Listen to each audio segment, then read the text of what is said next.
Libraries, and today I'm going to show you how to make this week's Take and Make kit, which is a sundial.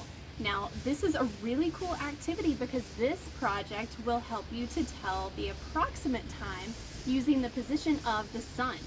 So let's get started. I have picked up my Take and Make kit at the library, and inside my kit I have a paper plate, I have a straw, a nice big straw, and I have 4 different circles. And on my circles I'm going to write 12, 3, 6, and 9. And that's because those are my big hours on a clock. So when I'm drawing a clock, I always start with my 12 and my 6. And then I add in my 3 and 9. That way I know where to put the other numbers. Okay. The next thing that I'm going to do is I'm going to cut a hole in the middle of my plate for my straw to go through.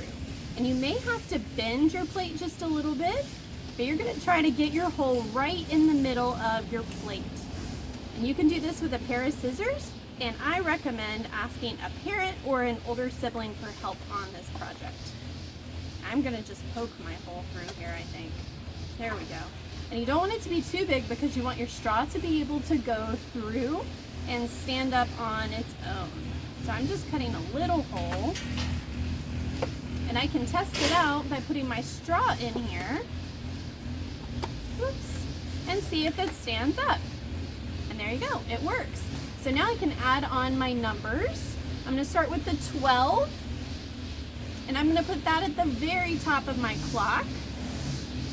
And then my 6 goes directly at the bottom underneath the 12.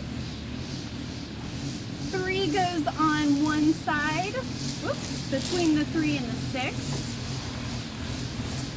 And number 9 goes on the other side. So when you get this far in your activity, it should look like this. Alright, so now you can see that my clock is missing some numbers. So I'm going to take my marker and go back and add in my numbers to make this a complete clock. So between the 12 and 3, I need to add 1 and 2. I have number 3, so I'm going to add 4 and 5. After 6 comes 7 and 8. Then I have 9, 10, and 11 is the last number that I need to draw. Now, I'm going to take this out on the deck at the library, and I'm going to show you how to tell time. Alright, so to be able to tell time, you'll want to take your sundial out and know what time it is when you go outside. That way you can set your sundial. So right now, I know that it's about 1:30, so the shadow of my sundial is shining between the 1 and the 2.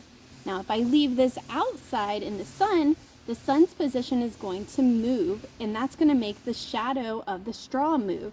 So then it'll move to 2 o'clock, and then in between 2 and 3 to 2:30, and then to 3 o'clock. Okay?